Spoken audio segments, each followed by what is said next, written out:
How are you students. My name is Ashish Moody. फिर से मैं मूडी क्लासेस में आपका स्वागत करता हूँ। Today we discussed about the applied mechanics which is the subject of mechanical and उसका हमने फर्स्ट चैप्टर ऑलरेडी समझा चुका हूँ, जिसमें फर्स्ट चैप्टर में व्हाट इज़ द मैकेनिक्स, उसमें स्टैटिक, डायनेमिक, काइनेटिक, काइनेटिक, इन तीन चारों में क्या डिफरेंस है वो हमने अच्छे से पढ़ लिया है। ठीक है। दूसरा, हमने अप्लाइड मैकेनिक्स में कि कौन कौन से लॉ का हमें यूज आएगा वो भी सीख लिया है, जैसे Newton first law, second law, third law, वो सब हमने पढ़ चुके हैं। दूसरा, एक इम्पोर्टेंट जिसके बेस पे एक सेकंड चैप्टर में से बहुत सारे एग्जाम्पल पूछे जाते हैं, तो वो किस लॉ पे है, पैरेललोग्राम से है, वो भी देख लिया, सुपरपोजिशन से है, वो भी देख लिया। यानी चैप्टर 1 में आपका पूरा इंट्रोडक्शन मैंने चलवा चुका हूँ। जिसने चैप्टर 1 नहीं दिखा है तो आई रिक्वेस्ट यू विजिट कर लीजिए। ठीक है। Applied mechanics chapter 1 part 1, part 2, part 3 ऐसे आपको मिल जाएगा। यहाँ आज हम डिस्कस करेंगे चैप्टर 2। अब चैप्टर 2 का नाम ही है को प्लानर एंड को करंट फोर्सेस। अब आप सोचोगे जो लोग नए हैं कि सर व्हाट इज द को प्लानर, तो वो भी चैप्टर 1 में आ गया है। को तो यहाँ मैं रिवाइज करवा देता हूँ। को प्लानर यानी ऑल द फोर्सेस, जो भी फोर्सेस है सिस्टम में, all the forces are applied at same plane. क्या होगा भाई? All the forces are applied at same plane में होंगे सारे फोर्सेस। ठीक है, समझ में आया भाई? वो होता है आपका को प्लानर के एक ही प्लेन सारे फोर्सेस हो सकते हैं। हमने एक क्यूब ड्रॉप किया था फर्स्ट चैप्टर में समझाने के लिए कि कौन सा को प्लानर होता है, ऐसे कुछ मैंने समझा रखा था। ठीक है, जिसमें देखो ये सारे फोर्सेस यहाँ एक ही प्लेन में लग रहे हैं। देखो एक ही प्लेन, इसको मैं बोलूंगा को प्लानर। ये जरा रिवाइज है। को करंट यानी जो फोर्सेस एक पॉइंट पे लगते हैं ना, उसको मैं क्या बोलूंगा? को करंट। जैसे कि मतलब ऑल द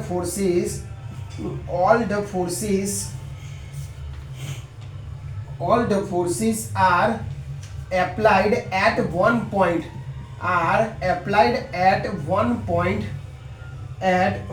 point इसको मैं क्या बोलूंगा? को करंट। यानी ये चैप्टर का जो मीनिंग होता है वो मैंने समझाया। को प्लानर यानी सारे फोर्सेस एक सेम प्लेन में होंगे। को करंट यानी सारे forces are applied in one point. ठीक है, समझ में आ गया। अब यही चीज मैं यहाँ समझाने की कोशिश करूंगा कि ये देखो सेम प्लेन है, को करंट है, और यहाँ एक पॉइंट पे सारे फोर्सेस लगते हैं ना, उसको मैं क्या बोलूंगा? को करंट। तो चैप्टर का जो नेम है उसका मैंने मीनिंग सही तरीके से समझा दिया। अगर आपको डिटेल में समझाना है, कई सारे हैं, को प्लानर, नॉन को करंट, नॉन को प्लानर, वो सारा चैप्टर 1 के इंट्रोडक्शन में है। तो जिसको ये सब नहीं पता है तो आई रिक्वेस्ट यू उसमें जाके वो एक बार देख लीजिएगा, ताकि आपका एक कॉन्सेप्ट क्या हो सके, क्लियर हो जाए। ठीक है, अब हम आगे बढ़ते हैं चैप्टर में। चैप्टर में आगे बढ़ने से पहले मैंने बोला कि इसका पूरा वेटेज एग्जाम्पल पे डिपेंडेंट है। एग्जाम्पल यानी सम्स, एक्सरसाइज, इल्यूस्ट्रेशन जो आप समझते हैं वो आप देखोगे प्रीवियस ईयर के चैप्टर के मतलब प्रीवियस ईयर के जो क्वेश्चन पेपर, उसमें मोस्ट ऑफ आपको एग्जाम्पल दिखेंगे। थियरी में फर्स्ट 1 इंपॉर्टेंट है बस, बाकी सब चैप्टर में आपका क्या होगा? एग्जाम्पल होगा। ठीक है, तो विदाउट वेस्ट ऑफ टाइम ये नोट करना है तो नोट कर लीजिए। को प्लानर का मतलब क्या होता है और को करंट का मतलब क्या होता है। तो हम आगे चलते हैं। तो एग्जाम्पल शुरू करने से पहले थोड़ी एक जानकारी, जैसे गेम चालू करने से पहले कुछ नियम होते हैं, तो नियम जानना समझना जरूरी है। Without hearing of the laws of the game आप नहीं उसमें जीत सकते, तो पूरा उसका जो रूल्स एंड रेगुलेशन है वो आपको समझना पड़ेगा। ठीक है, अब यहाँ चैप्टर 2 के एग्जाम्पल करने से पहले थोड़ा आपको पैरेललोग्राम समझना होगा। और पैरेललोग्राम पूरा लॉ है, उसका डेरिवेशन मैंने एक वीडियो में रखा है पार्ट 1 मतलब चैप्टर 1 के, जिसमें पैरेललोग्राम। ठीक है, तो वो डेरिवेशन भी पूछा जाता है 7 मार्क्स में, तो एक ध्यान रखना। अब पहले तो किसका यूज होता है? पैरेललोग्राम। आपको इंटरव्यू वाइवा में पूछा जा सकता है, भाई what is the use of parallelogram, what is the use of parallelogram, उसका जो मतलब फंक्शन क्या है, क्यों हम पैरेललोग्राम यूज करते। तो भाई जब हमने उसमें क्या किया था, ध्यान से समझना है। यहाँ चीज, 2 वेक्टर थे, यहाँ ए है, यहाँ बी है, ये दोनों वेक्टर सेम ओरिजिन से प्रोड्यूस हुए हैं, उनका मुझे रिजल्टेंट फाइंड करना है, तो बीच वाला होगा आपका रिजल्टेंट। ठीक है। तो इस मैकेनिज्म से हमने एक फॉर्मूला निकाल दिया था पैराग्राफ में, r is equal to square root में, यहाँ ए बी वेक्टर है, किसी बुक में PQ लिया होगा तो PQ वेक्टर होगा, ठीक है। तो यहाँ होगा आपका पी स्क्वायर प्लस क्यू, यहाँ ए लिया है तो ए स्क्वायर प्लस बी स्क्वायर रख सकते हो, कोई दिक्कत नहीं है, और 2PQ कॉस थीटा।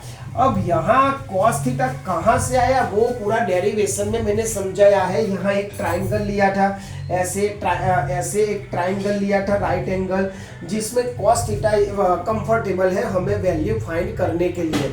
अगर आपको जानना है कि क्यों कॉस थीटा लिया तो भाई ए आपको देखना पड़ेगा।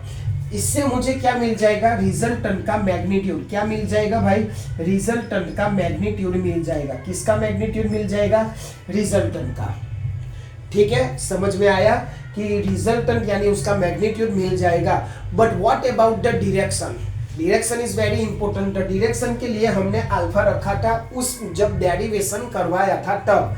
ध्यान से समझना, डायरेक्शन में क्या लेना है, tan अल्फा, और tan अल्फा की वैल्यू क्या होगी भाई, tan अल्फा की वैल्यू क्या होगी। तो फ्रॉम दी फिगर, आप पूरी फिगर ड्रॉ करोगे तब आपको समझ में आ जाएगा। अभी मैं लिख देता हूं Q sin थीटा, जो आपको Q की वैल्यू ऑब्वियसली क्वेश्चन में दिया गया होगा, and P plus Q cos theta. ये आपको ध्यान रखना है। और हमें एग्जाम्पल इल्यूस्ट्रेशन में जो भी क्वेश्चन आए गए हैं उसमें डायरेक्ट ए वाला फॉर्मूला यूज करना है और दूसरा ए वाला फॉर्मूला यूज करना है, ठीक है। समझ में आ गया हमें कौन से, इसीलिए मैंने ये थोड़ा रिवाइज करवा दिया क्योंकि ये फॉर्मूला हमें यूज करना है, पूरा रूट आएगा। हाँ, और tan अल्फा यानी डायरेक्शन जानने के लिए कि किस डायरेक्शन में दो वेक्टर का रिजल्टेंट जा रहा है। तो this is the best important for example. अगर ये नहीं आता है पैरेललोग्राम तो फिर एग्जाम्पल नहीं सॉल्व होंगे, ठीक है। तो देख लो, स्क्रीनशॉट ले लो और हम आगे चलते बेसिक एग्जाम्पल करते हैं ताकि आपको ज्यादा समझ में आए। यहाँ तक आपकी थियरी जो मैंने समझा दिया, अब चलते हैं एग्जाम्पल के थ्रू। चलो ठीक है, तो यहाँ मुझे जगह ज्यादा चाहिए, यानी अब यहाँ देखो आपका चीज, एक मैं क्वेश्चन लिख देता हूँ। 2 forces 20 kilo Newton and 10 kilo Newton. देखो भाई यहाँ क्या दिया गया है, 2 फोर्सेस दिया गया है। क्या दिया गया है, 2 फोर्सेस दिया गया है। एक फोर्सेस की वैल्यू और दूसरे फोर्स की वैल्यू, एक फोर्स की वैल्यू आपकी 10 किलो न्यूटन, 10 किलो न्यूटन, और जो दूसरे फोर्सेस की वैल्यू है, दूसरे फोर्सेस की वैल्यू है हमारी, दूसरे फोर्सेस की वैल्यू है आपकी 40 किलो न्यूटन, ठीक है। मतलब इस टाइप के दो फोर्सेस दिए गए हैं, जैसे हमने दो वेक्टर के बारे में हमने सुना, ठीक है। अब यहाँ क्या दिया गया है, दोनों के बीच का एंगल लिया गया है, theta is equal to 60 degree, दोनों 60 डिग्री पे है। हमें क्या फाइंड करना है, find the magnitude and the direction of the resultant. यानी आपको क्या फाइंड करना है, क्वेश्चन में ऐसा ही बोला जाएगा भाई, मैग्नीट्यूड, किसका मैग्नीट्यूड होगा, रिजल्टेंट का। मैग्नीट्यूड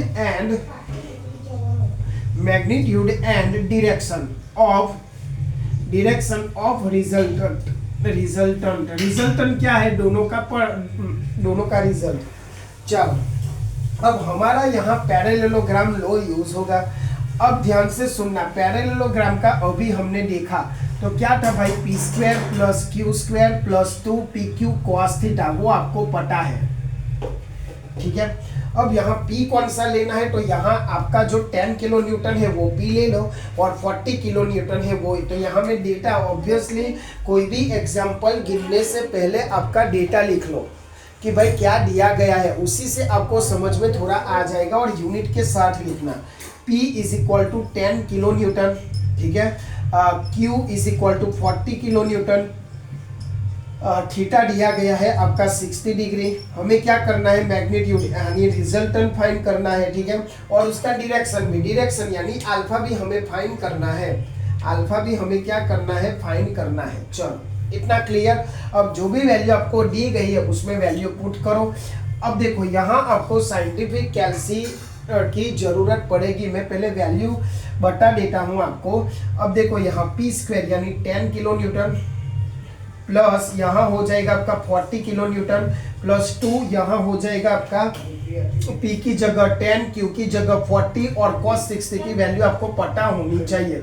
और मैंने बोला था भाई एप्लाइड मैकेनिक्स पढ़ने से पहले आप स्टैंडर्ड 8-9 का जो फिजिक्स है ना, लॉ ऑफ द मोशन, वो जरा आप रिवाइज करके आना तो समझ में आ जाएगा। और ट्रिगोनोमेट्री भी आपको रिवाइज करना पड़ेगा। चलो अब यहाँ मैं आपको कैसे से बताऊंगा कि भाई कैसे होगा। अब देखो यहाँ, चलो तो ये हुआ, मैंने वैल्यू पुट कर दिया है। अब मेरे पास कैल्सी भी आ गया है। साइन दोस्तों आपको क्या लेना है, कौन सा कैल्सी लेना है, FX82 MS लिखा हुआ, क्योंकि यही GTU की एग्जाम में अलाउड है। और यहाँ केसीओ कम, आप कोई भी कंपनी ले सकते हो बट 82 MS का होना चाहिए, ठीक है। ऐसा आपको कैल्सी बाजार में आराम से मिल जाएगा। अब क्या करने में, देखने में आपको बहुत सारे यहाँ क्या हो जाएंगे, फंक्शन आपको दिखेंगे, बट हमें ये सब अभी नहीं समझना है। बस हमें समझना है इस सॉल्व करना विदाउट ऑफ द एरर, ठीक है। अब यहाँ क्या होगा, देखो सारी जितना आप खुद से करोगे ना उतना इजीली होगा। तो मैं यहाँ जितना आता है, आपको भी ऐसा ही करना है, जितना आता है उतना खुद से पहले जल्दी से करो, ठीक है। तो यहाँ में 10 का स्क्वायर सबको पता है 100, ठीक है। 40 का स्क्वायर सबको पता है 1600 प्लस यहाँ 2 मल्टीप्लाई बाय 10 मल्टीप्लाई बाय 14 कितना होगा, 2 2 जा 2 4 जा 8, 800 cos 60। अगर आपको cos 60 की वैल्यू नहीं पता है तो यहाँ से भी लिख सकते हो, अगर पता है तो बहुत अच्छा है। जैसे हमने स्टैंडर्ड 10 में ऑल ट्रिगोनोमेट्री वैल्यू याद रखी थी। ओके चलो, what is the value of the cos 60, क्या होगा, cos 60 की वैल्यू क्या होगा, तो 1/2 उसकी वैल्यू होगी, 1/2 उसकी वैल्यू होगी। मैं यहाँ लिख देता हूँ, अगर नहीं पता है तो आप यहाँ देखो इजीली कर सकते हो, मैं दिखा रहा हूँ। ये आपका कैल्सी, पहले आपको ये करना है, cos यहाँ दिया गया है, देखो cos 60 तो कितना आया दोस्तों, 0.5 आया, दिख रहा है आपको 0.5, तो मैंने यहाँ 1/2 रखा है, तो सेम ही हुआ ना। मतलब मैं ये समझाना चाहता हूँ कि आपको जितना मैन्युअली कर सके इतना करो ताकि अच्छे से याद रहे। चलो यहाँ क्या होगा, सिंपल आपका एडिशन में कर सकता हूँ। अब देखो 1600 800 सॉरी यहाँ 1700 पहले मैं लिख दूँ, यहाँ आपका कट हो जाएगा और हो जाएगा 400, कट हो जाएगा और हो जाएगा आपका 400, ठीक है, हो गया इतना। और यहाँ आपको मिल जाएगा 1700 प्लस 400 तो कितना हुआ 2100, इतना कुछ हुआ आपके पास। चल अब उसकी वैल्यू आपको कैसे निकालनी है, तो उसकी वैल्यू आपको कैसे निकालनी है, 20 प्लस, ओके चलो उसकी वैल्यू हम बता देते हैं। तो इसकी वैल्यू क्या होगी, देखो रूट, यहाँ मैं बता रहा हूँ आपको, रूट यहाँ 2100 सॉरी 2100, तो उसकी वैल्यू कितनी आई, देखो 45.82, ठीक है 45.82, तो आपको यहाँ लिखना होगा 45.82। अब चलो ये तो मैंने रिजल्टेंट निकाल दिया, ठीक है, बॉक्स बना के अच्छे से लिखना है। पर चलो कभी कभी आप भूल जाते हो कैल्सी, तब क्या करते हो भाई। और ऐसे भी कॉलेजेस जो दूसरों से कुछ भी चीजें मांगने पे मना करती है, तो क्या करोगे आप, घबरा जाओगी, तो सर मैं तो कैल्सी नहीं लाया और कैसे एग्जाम्पल करूँ। देखो ऐसे केसेस में भी एक रास्ता है। अब इतना तो आप मैन्युअली कर सकते हो विदाउट कैल्सी। अब क्या करें वो देखो, रूट 2100 है, तो क्या मैं इसको ऐसा लिख सकता हूँ 73 मल्टीप्लाई बाई 10 मल्टीप्लाई बाई 10 लिख सकता हूँ ना, 10 अब और 100 भी लिख सकता हूँ, कोई दिक्कत नहीं है, 7 3 जा ओके 100 लिख सकता हूँ। इतने में से इतना समझ में आया। अगर आपको कैल्सी भूल गए हो तो ठीक है। चलो तो क्या होगा भाई, यहाँ में 100 को बाहर निकालू तो 10 हो जाएगा और अंडर हो जाएगा 21। बस ये भी आंसर सही है और ये भी आंसर सही है, चेक कर लेते हैं। देख लो भाई, यहाँ मैं क्या बता देता हूँ, रूट 21 मैंने लिखा, मल्टीप्लाई बाई 10, देखो भाई कितना आया 45.82, सेम ही आया ना। मतलब आप विदाउट कैल्सी करो या मैन्युअली करो, आपका आंसर कैसा आएगा, सेम आया, ठीक है। यानी आप कभी कभी कैल्सी भूल जाते हो हड़बड़ी में, तो ऐसा कर देने का, ठीक है। और रिजल्टेंट है आपका, ठीक है, तो उसका यूनिट भी आपका क्या होगा, किलो न्यूटन, जिसमें ए यूनिट होगा वही यूनिट उसका रिजल्टेंट का होगा। तो मैंने ये बताया पूरी प्रोसेस आपको रिजल्टेंट फाइंड करने की। अब हम जाते हैं डायरेक्शन फाइंड करने की, कि डायरेक्शन कैसे फाइंड किया जाता है। पर पहले आप पूरा कॉपी करो, अच्छे से सोच समझ के लिखो कि कैसे आया। इसमें आपकी कैलकुलेशन परफेक्ट होनी चाहिए, कुछ भी गड़बड़ी हुई तो आपकी कैलकुलेशन आंसर नहीं आएगा और पूरा मैटर पानी में जाएगा, ठीक है। तो वो जरा आप ध्यान कर लीजिए। चलो अब सीधा हम जाते हैं दूसरी मोड़ पे डायरेक्शन फाइंड करने पे। चलो तो डायरेक्शन के लिए मैंने अभी फॉर्मूला जस्ट लिखा था। डायरेक्शन फाइंड करने के लिए मुझे क्या चाहिए भाई, टेन अल्फा। टेन अल्फा क्यों, तो वो आपको डेरिवेशन पहले सीखना पड़ेगा, ठीक है। तो यहाँ मैं रिजल्टेंट की खाली वैल्यू पुट करता हूँ। अब देखो यहाँ टेन अल्फा का मैंने अभी फॉर्मूला लिखा था जो डायरेक्शन फाइंड करने के लिए है, क्यू साइन थीटा, क्यू आपका साइन थीटा, और दूसरा होगा आपका P plus Q cos theta, P plus Q cos theta, ठीक है। चलो अब यहाँ क्या होगा दोस्तों, यहाँ आपका क्यू की वैल्यू है मेरे पास, कितनी है 40, साइन कितना दिया गया का, थीटा आपको दिया गया था आई थिंक आपका दिया गया था 60 डिग्री, जो भी दिया है वही लिखना भाई, ऐसा नहीं अपनी मन मर्जी से लिखे। चलो P प्लस क्यू, P कितना रखना है आपको 10, प्लस क्यू कितना रखना है 14, और यहाँ रखना है आपका cos 60, ठीक है। बस इतना करना है अच्छे से। अब आपके पास कैल्सी हो और अदर केस कैल्सी नहीं हो, चलो इतना समझ में आया, अच्छे से लिख लो, मैं ये सब रब कर देता हूँ ताकि अच्छे से आपको समझा सकूँ।